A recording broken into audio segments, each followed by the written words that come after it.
Hey guys, good afternoon. Welcome to my vlog channel. So, nandito po kami sa Gowlland Food Park, Inlet. Ayan, part po siya ng ocean.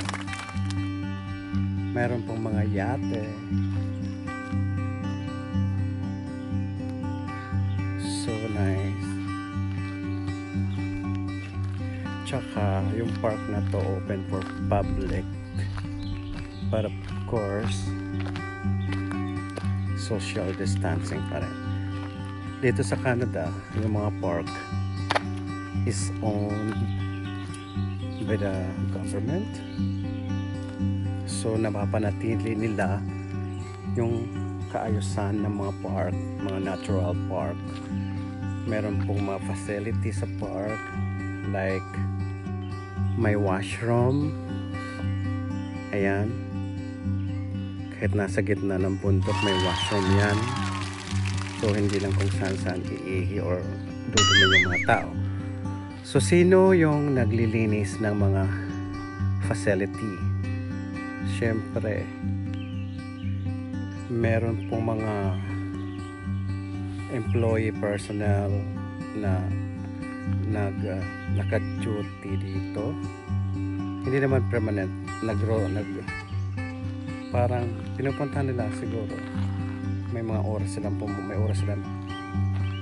pumunta para linisin yung washroom, mag-collect ng garbage.